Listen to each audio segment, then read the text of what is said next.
fue director del Servicio Nacional de Salud, y él quiere hacer una precisión con relación a lo que decíamos, de cifras, dando una supuesta baja en la mortalidad materna, calculándola por numerito, que el mes pasado fueron 40 y que ahora si ahora fueron 30, tenemos un 22%, cuando eso tiene que ser con referencia a una estadística concreta, porque también las muertes pueden bajar porque bajaran los partos, o por lo que fuere.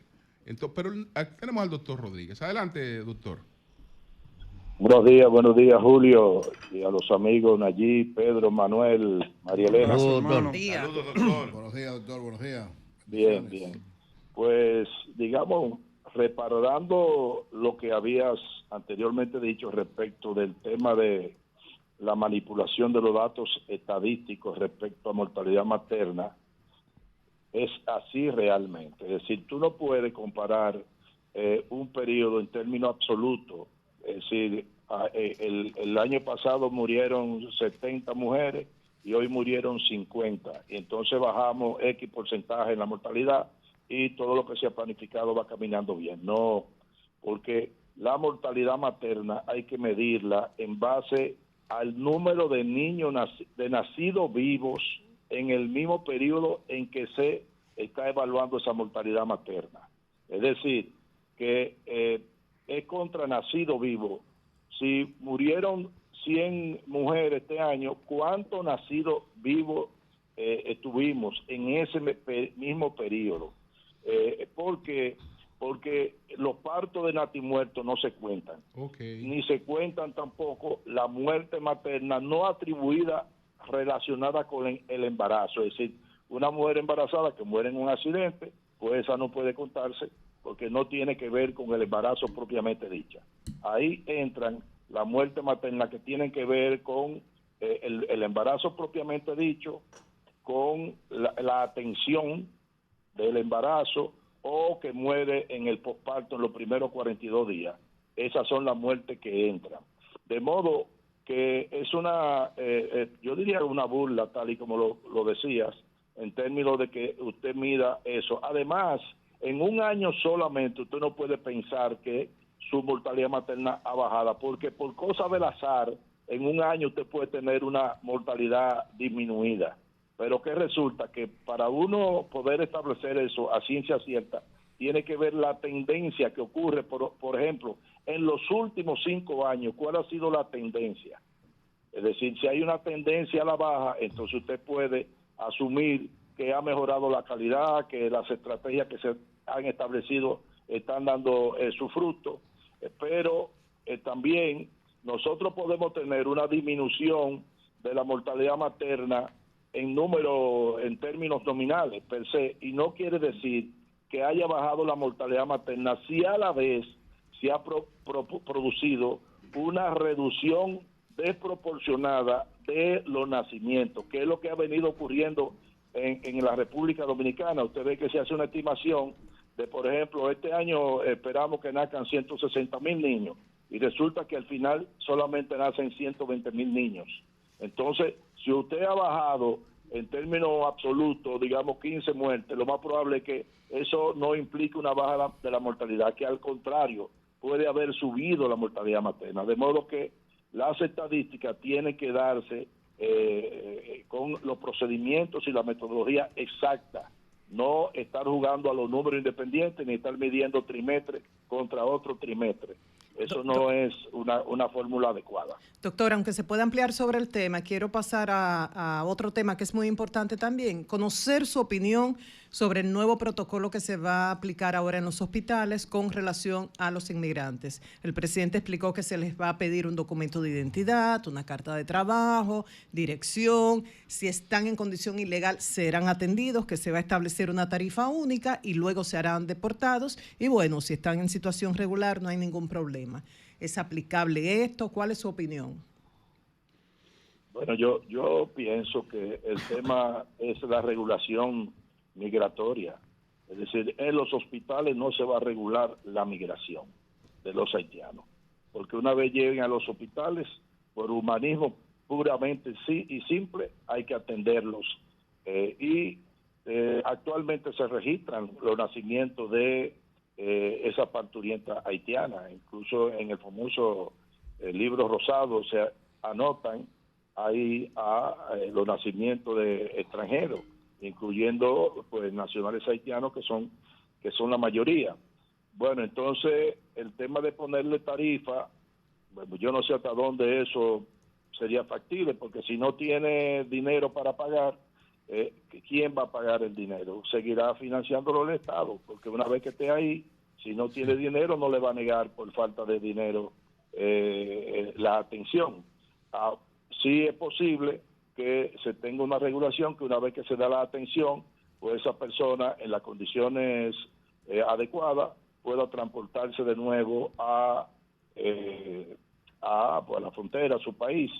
Entonces, para eso habría que apropiar una cantidad enorme de recursos, porque si nosotros estamos teniendo aquí que alrededor del 35% de los partos en la República Dominicana son de nacionalidad haitiana, entonces usted comprenderá que estamos hablando de algunos 35, 36, 37 mil partos durante el año, y entonces eso tendrá usted, bueno, vamos a asumir que tampoco todas son de ilegales, porque aquí hay muchos nacionales haitianos que viven de manera legal y que van a atenderse a los hospitales.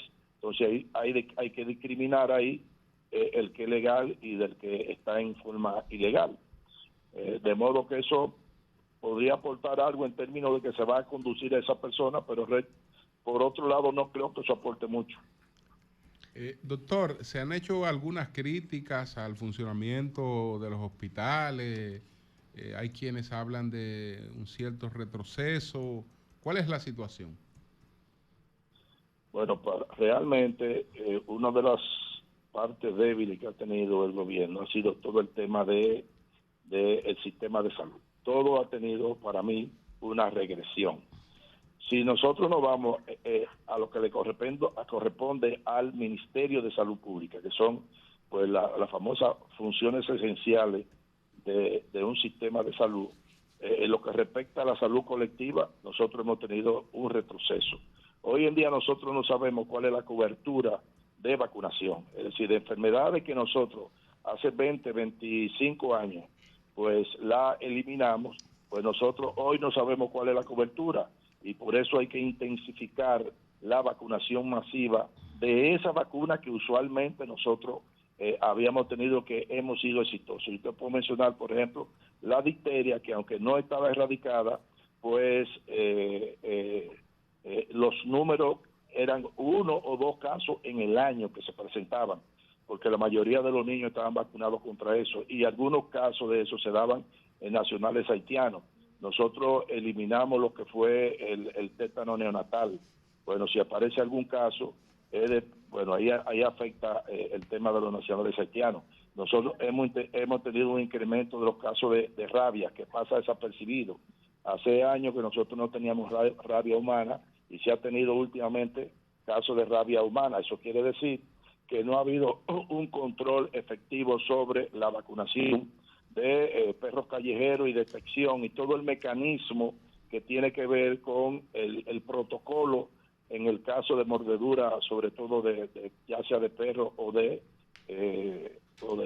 gatos, porque en el caso de una mordida de una mangosta como el hurón, pues entonces ahí hay que aplicarle la vacuna al paciente, porque la posibilidad de desarrollar rabia es muy alta.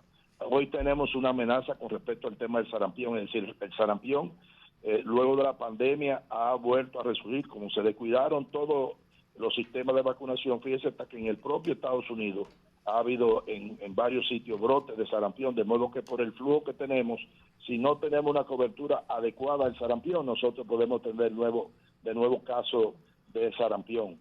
El tema pues de la tuberculosis, nosotros vemos cómo hay un incremento de los casos de tuberculosis en el país, que si bien es cierto, eso no estaba erradicado, pero había un sistema, digamos, de control más efectivo que el que existe ahora. La parte, digamos, de participación de la comunidad en las actividades de salud, tal como el tema de la prevención y control del dengue, eso no es efectivo. Ahora se está hablando de que está controlado. No, lo que pasa es que el dengue es una enfermedad cíclica, y ahora entramos en la parte baja de casos. Es una enfermedad endémica, tenemos siempre casos, habíamos tenido 2 años recién pasados epidémicos. ¿Qué ha ocurrido? Bueno, que la mayoría de las personas están inmunizadas ya al virus circulante y como consecuencia pues van a bajar los casos de dengue. En términos, digamos, hospitalarios, bueno, yo veo de acuerdo, como no estoy en el sector, pero sí veo la noticia de las dificultades que se tienen en los diferentes hospitales. Ahí es la de nunca acabar, porque es que mientras nosotros no saquemos de los hospitales el tema de la política partidaria, vamos a tener eso, porque primero es un problema de deficiencia de la gerencia. Necesitamos gerencia profesional que dirige los hospitales y también la parte administrativa. Entonces, un médico puede ser excelente médico, pero eso no quiere decir que sea buen gerente. De modo que como se ponen los directores de hospitales, que es por el tema, digamos, político partidario, entonces se designa personas que no tienen el expertise para dirigir una institución tan compleja como un hospital. Por otro lado, está el pues no tener confrontación con el colegio médico. Y hoy en día, lamentablemente, y esto es así, en una buena parte de hospitales, con una buena parte de profesionales de la salud, están haciendo lo que les da la gana a los hospitales. Por ejemplo, no hacen nada con incrementar el número de profesionales en los hospitales si ellos van cuando les da la gana. Hoy en día se están turnando, por ejemplo, médico internista, que en vez de ir todos los días van 2 veces a la semana. Ellos mismos se asignan eso con la indiferencia de la dirección. Entonces, por eso incrementa la fila de espera para dar una consulta especializada. Hoy en día también, igual que antes también, porque no podemos excluir pues los gobiernos recién pasados con respecto al tema de la residencia médica.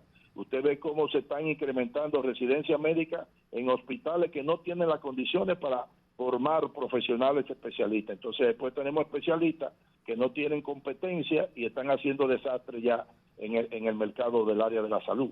Es decir, que yo pudiera decir que el área de la salud está pata arriba.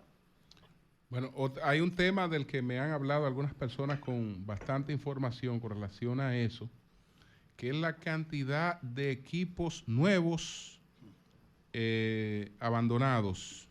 Es decir, equipos que por cualquier cosa, que incluso en las licitaciones está establecido que el suplidor debe reparar y que pueden ser reparados con cosas sencillas, no complicadas, pues muchas veces se opta por el abandono del equipo. En vez de la reparación del equipo, el abandono del equipo. Es así, Julio. Cuando se hace una licitación de equipos médicos, en ella va implícito pues el tema del mantenimiento de esos equipos y el seguimiento y el entrenamiento a el personal que lo va a utilizar. Todo eso está incluido dentro de esa licitación. En muchos hospitales tú vas a encontrar equipos modernos de punta que no se están utilizando porque no han sido capacitados los médicos o el personal técnico que lo va a utilizar.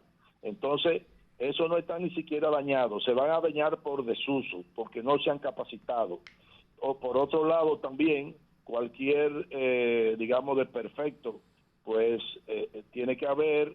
Anteriormente, tanto el Ministerio como el Servicio Nacional de Salud tenía un equipo técnico que había capacitado de alrededor de 200 técnicos, biotécnicos, para arreglar estos tipos de equipos. Eso hoy en día no existe, ya eso desapareció de tanto el Ministerio como de el Servicio Nacional de Salud. Si se formaron alrededor de 200 biotécnicos que eran los encargados de darle mantenimiento a muchos de esos equipos, incluso los que anteriormente ya se tenían. Entonces, ese es un gran problema vigente, lo que es adquirir tecnología de punta sin capacitación del personal que lo va a utilizar, y por otro lado, pues, todo lo que es el tema de prevención de daño y reparación del mismo, cuando son miles o cientos de millones de pesos que se pierden en los hospitales por esa condición. Doctor, ¿cuáles cosas usted pudiera señalarnos que usted considera que han mejorado en el sistema?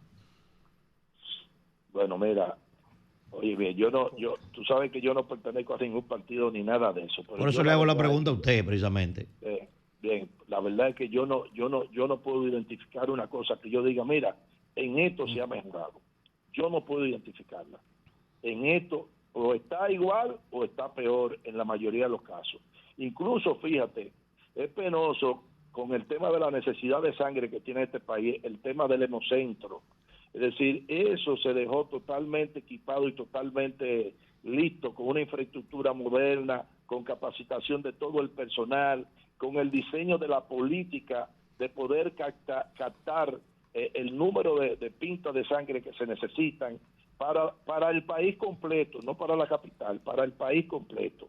Y tú no ves en ninguna parte ese diseño de esa política que implicaba la socialización, la concientización de la gente, hacer operativos frecuentes de captación de esa sangre en centros o conglomerados importantes de personas, que también iba a servir como una especie de tamizaje de esas personas que donan la sangre para detectar en ellos, como hay que procesar la sangre y hacerle una serie de análisis. Usted se queda con los datos de esa persona, determina que tiene alguna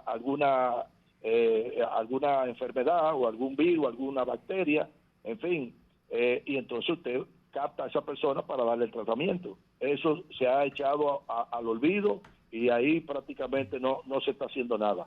Si nosotros vemos el tema de la Plaza de la Salud Luis Eduardo Aybar, eso estamos 5 años, eso quedó prácticamente en un 90% de terminación, y creo que se han habilitado para dar consulta, pero no están operando ninguno de esos, ni el médico quirúrgico, el materno, lo que está prácticamente dando consulta y esas cosas.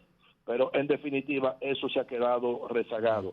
Cuando vemos los hospitales que quedaron, de aquellos famosos 56 que estaban en reparación, y que era una reparación, digamos, eterna, prácticamente ninguno de esos hospitales se han terminado. Si nosotros vemos el hospital de San Pedro de Macorís, el MUSA, ese hospital, bueno, no sé a qué nivel está, pero no se ha terminado. Yo te voy a mencionar el hospital de San Francisco de Macorís, el San Vicente de Paúl, eso tampoco se ha terminado. Es decir, que una gran parte de esos hospitales que estaban en construcciones o que estaban muy avanzados en su remoción, pues no se ha hecho. Yo he oído mencionar que se han remozado alrededor de unos 50 y pico de hospitales, pero la verdad es que yo no veo ni siquiera la lista de esos hospitales.